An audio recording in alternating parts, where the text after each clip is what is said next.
Good morning student. मैं doctor Anil Jain, professor commerce, government girls PG college Durg में कार्यरत हूँ। इस वीडियो के पहले मैं क्रमशः 4 वीडियो एमकॉम प्रथम सेमेस्टर सांख्यिकी विश्लेषण के यूनिट 2 के संबंध में निरंतर आपसे चर्चा कर रहा हूँ।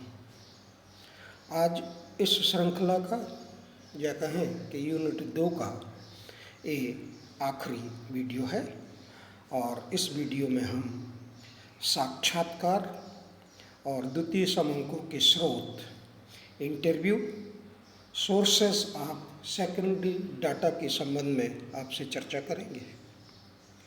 पूर्व वीडियो क्रमशः 1, 2, 3, 4 में मैंने आपसे डाटा, टाइप्स ऑफ डाटा, प्राथमिक समंकों के संकलन की रीतियाँ, अनुसूची और प्रश्नावली के संबंध में आपसे विस्तार से चर्चा की थी।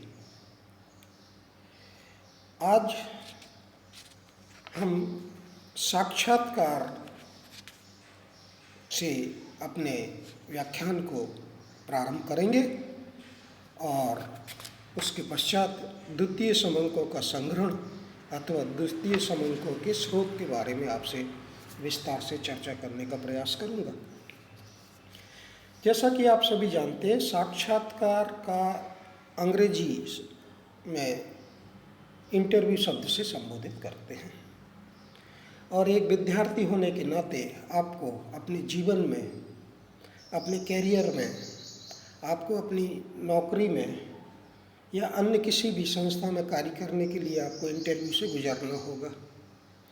तो इंटरव्यू के संबंध में एक सामान्य जानकारी आपको मालूम है कि एक टेबल की इस तरफ बैठा हुआ एक व्यक्ति कई प्रश्नों के जवाब आपसे मांगना चाहता है। उसे एक साधारण बोलचाल की भाषा में हम इंटरव्यू, साक्षात्कार की संज्ञा देते हैं। लेकिन यहाँ चूँकि हम समंकों के संग्रहण के संबंध में आपसे निरंतर चर्चा कर रहे हैं, तो यहाँ साक्षात्कार का अर्थ थोड़ा सा अलग हो जाता है। हम चूँकि समंकों के संकलन के संबंध में चर्चारत हैं, इसलिए साक्षात्कार में प्राथमिक समंकों को एकत्रित करने की विधि प्रत्यक्ष व्यक्तिगत अनुसंधान के अनुसार अनुसंधानकर्ता सूचक से स्वयं बात करता है अर्थात उसका साक्षात्कार लेता है। इसके लिए अनुसंधानकर्ता में कौशल, युक्ति, सूक्ष्मता, सौजन्यता, तटस्थता आदि गुणों का होना आवश्यक है। जैसा कि आपको पता है कि जब हम प्राथमिक समंकों का संकलन करते हैं तो उसके संकलन करने की कई विधियां हैं, कई प्रकार हैं। अनुसंधानकर्ता अनुसूची और प्रश्नावलियों के माध्यम से सूचक के पास जाकर के समंकों को एकत्रित करता है। तो जब अनुसंधानकर्ता प्राथमिक समंकों के संकलन के लिए सूचक के सामने बैठकर या सूचक से बात करके उससे अपने प्रश्नों को या अपने अनुसंधान के संबंध में चाहिए गई जानकारी को एकत्रित करने का जब प्रयास करता है तो उसे हम समंकों के संकलन के संबंध में साक्षात्कार की संज्ञा देते हैं। तो साक्षात्कार 2 प्रकार के हो सकते हैं। एक हो सकता है असंरचित और दूसरा हो सकता है संरचित। असंरचित, अनस्ट्रक्चर्ड साक्षात्कार क्या है? असंरचित साक्षात्कार में कोई निश्चित प्रश्नावली नहीं होती तथा यह एक सामान्य बातचीत का रूप ले लेता है। साक्षात्कार व्यापक दायरे में विभिन्न प्रकार की जानकारी प्राप्त करता है। असंरक्षित साक्षात्कार में साक्षात्कार साक्षात्कारकर्ता में भाषा तथा तकनीकी संबंधी दोनों कौशलों की अपेक्षा होती है, जिससे साक्षात्कार लेने वाला सूचक बिना किसी हिचकिचाहट के समुचित समय तक बातचीत कर सके। साधारण बोलचाल की भाषा में असंरचित, जिसमें संरचना नहीं की गई है, ऐसी स्थिति में अनुसंधानकर्ता सूचक के समक्ष बैठ करके विभिन्न प्रकार की जानकारी प्राप्त करता है, पूछता जाता है, प्रश्नों के जवाब पूछता जाता है और उनके जवाब अपने पास एकत्रित करता जाता है, लिखता जाता है, रिकॉर्ड करता जाता है। तो इस प्रकार के साक्षात्कार को हम असंरचित साक्षात्कार की संज्ञा देते हैं। और ऐसी स्थिति में अनुसंधानकर्ता को बहुत होशियार, बहुत सजग और बहुत समुचित समय तक बातचीत कर सके, ऐसी परिस्थिति होना चाहिए। दूसरा जो बिंदु है वो है संरचित, स्ट्रक्चर्ड साक्षात्कार। संरचित साक्षात्कार में निश्चित प्रश्नावली के क्रम को कठोर रूप में अपनाया जाता है। जिस समस्या की जानकारी प्राप्त करनी है उस समस्या का ज्ञान साक्षात्कारकर्ता को होना चाहिए। तात्पर्य ये है कि संरचित साक्षात्कार में एक निश्चित प्रश्नावली और उसे क्रम से उन प्रश्नावली को क्रम से कठोर रूप में अपनाया जाता है। मीन्स सूचक को प्रत्येक प्रश्नावली में इंगित प्रश्नों के उत्तर देना होंगे। और सामान्य साक्षात्कार में अनुसंधानकर्ता सूचक के सामने बैठ करके एक पोलाइट वे में, एक अच्छे वातावरण में, सामान्य भाषा में, सौम्यता के, सहृदयता के साथ प्रश्नों को पूछता जाता है और उससे प्रश्नों को अंदर से निकलवाता जाता है।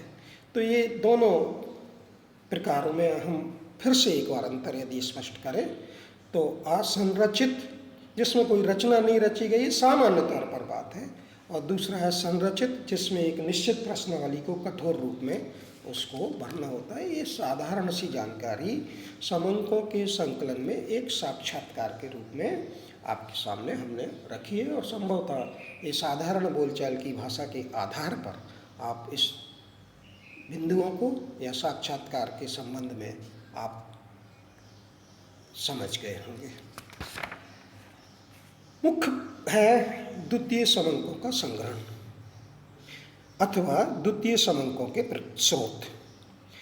हम डाटा कलेक्शन की निरंतर बात करते आ रहे हैं। दो प्रकार के, प्राथमिक समंकों का संकलन और द्वितीय समंकों का संकलन। प्राथमिक समंकों के संकलन में एक बहुत लंबी चर्चा हम आपके सामने कर चुके हैं। आज इस वीडियो के माध्यम से हम द्वितीय समंकों का संग्रहण के संबंध में बात करेंगे। ये द्वितीय समंकों के स्रोत या द्वितीय समंक क्या है? किसी अन्य अनुसंधानकर्ता द्वारा एकत्रित, विश्लेषित एवं प्रकाशित सांख्यिकीय सामग्री द्वितीय समंक कहलाती है। अंतर, प्राथमिक समंकों में अनुसंधानकर्ता को सूचक के सामने जाकर के प्रश्नों को एकत्रित करना है, प्रारंभिक रूप से, प्राथमिक रूप से समंकों को एकत्रित करना है, सो प्राथमिक समंक।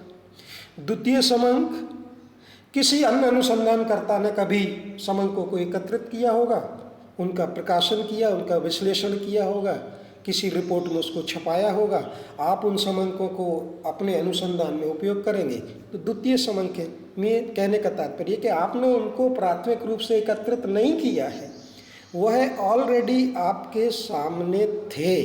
तो कहाँ से आए होंगे? किसी अनुसंधानकर्ता ने या कहीं से भी, किसी भी माध्यम से समंकों को एकत्रित किया होगा। और वो समंक जब आपके सामने हैं, आप कई बार देखते हैं कि किताबों में कई सारी टेबल्स बनी रहती हैं, बहुत सारे बिंदुओं पर बहुत सारी परियोजना के संबंध में जो जानकारी दी रहती है। तो जानकारी जब एकत्रित की होगी वो प्राथमिक समंक है। लेकिन पुस्तक में आपके सामने जो समंक रखे हुए दिख रहे हैं और आपको इन समंकों के आधार पर कोई आगे काम करना है, तो वो है आपके लिए द्वितीय समंकों का काम करते हैं। तो ये समंकों के द्वितीय समंकों के संबंध में आपसे चर्चा मैं कर रहा हूँ। इसके बाद द्वितीय समंकों के प्रमुख स्रोत क्या है? द्वितीय समंकों के प्रमुख स्रोत में दो प्रकार से मैं आपसे चर्चा करूंगा। एक पहला है प्रकाशित स्रोत।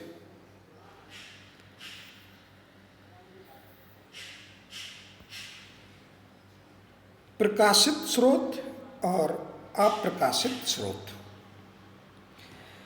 प्रकाशित स्रोत विभिन्न विषयों पर सरकारी व गैर सरकारी संस्थाएं तथा अन्य अनुसंधानकर्ता महत्वपूर्ण समंक एकत्रित करके उन्हें समय समय पर प्रकाशित करते रहते हैं। ऐसे समंक प्रकाशित समंक कहलाते हैं। जैसे सरकारी प्रकाशन आपने देखे होंगे, भारतीय रिजर्व बैंक का बुलेटिन है, आर्थिक सर्वेक्षण है, पंचवर्षीय योजना के प्रारूप हैं, उद्योगों पर वार्षिक सर्वेक्षण निरंतर होते रहते हैं, मुद्रा एवं वित्त की रिपोर्ट होती है। ये सरकारी प्रकाशन है। अर्ध सरकारी प्रकाशन जैसे नगर पालिका के द्वारा एकत्रित किए गए समंक, नगर निगम द्वारा एकत्रित किए गए समंक, जिला बोर्ड द्वारा एकत्रित किए गए समंक आदि संकलित आंकड़ों का प्रकाशन, जैसे जन्म मरण स्वास्थ्य शिक्षा से संबंधित आंकड़े। इसके बाद अंतर्राष्ट्रीय प्रकाशन। अंतर्राष्ट्रीय मुद्रा कोष की वार्षिक रिपोर्ट, विश्व बैंक की वार्षिक रिपोर्ट, संयुक्त राष्ट्र संघ यूएनओ की वार्षिक रिपोर्ट, अंतर्राष्ट्रीय श्रम संघ आईएलओ की वार्षिक रिपोर्ट, डब्ल्यूएचओ की वार्षिक रिपोर्ट, डब्ल्यूटीओ की वार्षिक रिपोर्ट। कई अंतर्राष्ट्रीय प्रकाशन ऐसे हैं जिनकी जो रिपोर्ट्स आती हैं उसमें सारे डाटा दिए रहते हैं। इनको हम द्वितीय समंकों के अंतर्गत देखते हैं। आयोग व समितियों की भी रिपोर्टें होती हैं। वित्त आयोग ने मान लो कोई प्रतिवेदन प्रेषित किया है, वेतन आयोग के प्रतिवेदन निकलते रहते हैं, योजना आयोग के निरंतर प्रतिवेदन निकलते रहते हैं। ये सब प्राथमिक या प्रकाशित समंकों के रूप में देखे जाते हैं। कई बार व्यापारिक व वित्तीय संस्थाओं के भी प्रकाशन होते हैं। जैसे भारतीय उद्योग व वाणिज्य संघ का प्रकाशन होता है। जूट मिल्स एसोसिएशन के लोग भी अपने उनका एसोसिएशन के आंकड़ों का निरंतर प्रकाशन करते रहते हैं। कई बार बिरला ग्रुप, टाटा ग्रुप, स्कंद विपणियों के माध्यम से भी समंकों का प्रकाशन समय समय पर किया जाता रहता है।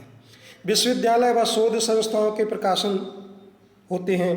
भारतीय सांख्यिकी संस्थान, राष्ट्रीय प्रतिदर्श सर्वेक्षण संगठन, विश्वविद्यालय के शोध ब्यूरो, केंद्रीय सांख्यिकी संगठन, अनेक संस्थाएं ऐसी हैं जो अपने समंकों का निरंतर प्रकाशन करती रहती हैं। समाचार पत्र पत्रिकाएं जैसे इकोनॉमिक्स टाइम्स, योजना, ट्रांसपोर्ट, कॉमर्स, ये सारे संस्थाओं के द्वारा जब प्रकाशन किए जाते हैं तो एक प्रकार के प्रकाशित समंकों को हम प्रकाशित स्रोत के माध्यम से उनका प्रकाशन कराते हैं या देखते हैं, जिन्हें सरकारी प्रकाशन, अर्ध सरकारी, अंतर्राष्ट्रीय, आयोग, व्यापारिक वित्तीय संस्थाएं, विश्वविद्यालय, समाचार पत्र, कई माध्यम हैं जिनसे द्वितीय समंकों को प्राप्त किया जा सकता है। इसके बाद दूसरा बिंदु है अप्रकाशित स्रोत। ये अप्रकाशित स्रोत क्या है? ऐसे आंकड़े जिनका प्रकाशन नहीं हो पाता। अनेक शोध संस्थानों, अर्ध सरकारी संस्थानों, गैर सरकारी संस्थानों, सार्वजनिक प्रतिष्ठानों, विश्वविद्यालयों, महाविद्यालयों आदि में योग्य एवं अनुभव व्यक्तियों द्वारा एकत्र बहुत से आंकड़े अप्रकाशित रह जाते हैं। यदि ये आंकड़े उपलब्ध हो जाएं तो इन्हें द्वितीय समंकों के रूप में प्रयोग किया जा सकता है। कहने का तात्पर्य ये है कि आंकड़े एकत्रित तो हो चुके मगर उनका प्रकाशन नहीं हुआ है, तो ऐसे अप्रकाशित स्रोत होते हैं। कई आंकड़े ऐसे होते हैं जो रखे हैं, यूज नहीं हो रहे हैं, यदि इनको प्रयोग में अनुसंधानकर्ता या किसी अनुसंधान के काम में ये प्रयोग हो जाते हैं तो ये अप्रकाशित स्रोत हैं और द्वितीय समंकों या द्वितीय आंकड़ों के रूप में प्रयोग इनका किया जा सकता है। ये सामान्य तौर पर द्वितीय समंकों के एकत्रित स्रोत हैं। इसके बाद एक आवश्यक और बिंदु पर चर्चा करना मैं जरूरी समझता हूँ, महत्वपूर्ण समझता हूँ। द्वितीय समंकों के प्रयोग में होने वाली सावधानियाँ बहुत महत्वपूर्ण है, क्योंकि द्वितीय समंकों में अनुसंधानकर्ता को समंक तो प्राप्त हो जाते हैं, लेकिन यदि उनमें उन समंकों के उपयोग में यदि अनुसंधानकर्ता ने सावधानियों को नहीं बरता है, आंकड़ों की विश्वसनीयता, आंकड़ों की शुद्धता पर यदि ध्यान नहीं दिया है, तो आगे उसके द्वारा किए जाने वाले अनुसंधान पर इसका विपरीत प्रभाव पड़ेगा। तो कहने का तात्पर्य ये है कि प्रकाशित समंकों को बिना उनका अर्थ व सीमा जाने जैसा का तैसा स्वीकार कर लेना किसी खतरे से खाली नहीं है, और यह सर्वथा आवश्यक है कि उन तर्कों की आलोचना कर ली जाए जो उन पर आधारित किए जा सकते हैं। तो द्वितीय समंकों के संबंध में जो सावधानी रखनी है उनके बारे में मैं संक्षिप्त में आपसे बात करूंगा। पिछले अनुसंधानकर्ता की योग्यता, उसकी क्या योग्यता थी जिसने समंकों का संकलन किया है, उसकी जांच का क्या अभिप्राय था, अनुसंधान का प्रकार और संगणन करने की क्या उसकी रीति थी, उन समंकों के संगणन में शुद्धता का स्तर क्या था, समंक संग्रहण का समय व परिस्थितियाँ क्या थी, ये बहुत महत्वपूर्ण है। किस समय समंकों का संग्रहण किया गया है, वो समय क्या था। यदि विपरीत समय में समंकों का संगणन किया जाएगा तो समंक तथ्यपरक नहीं होते हैं। तो हमें ये भी देखना होता है कि किन परिस्थितियों में वह समंक संग्रहित किए गए थे।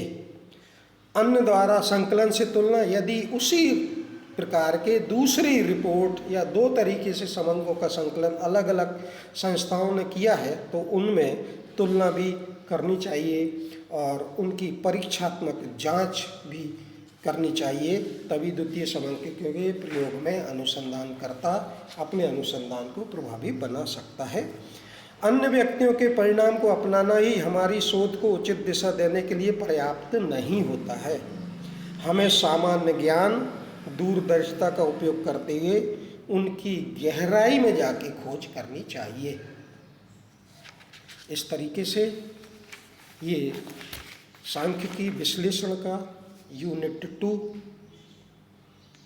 समंकों के संबंध में एक विस्तार चर्चा वीडियो के माध्यम से मैंने आपको प्रेषित की है, और मेरा ये प्रयास रहा है कि सरलतम शब्दों में, सामान्य बोलचाल की भाषा में मैं आपको समंकों के बारे में जानकारी प्रेषित कर सकूं। मैं अपने उपदेश में कितना सफल रहा हूं, यह आपके द्वारा वीडियो सुनने के बाद आपके द्वारा दिए गए समर्थन से ही ज्ञात हो सकेगा। Thank you very much. और प्रयास रहेगा कि आगे हमारे प्रिय विद्यार्थियों को अन्य विषयों के संबंध में वीडियो के माध्यम से आपको जानकारी दे सकूं। नमस्कार।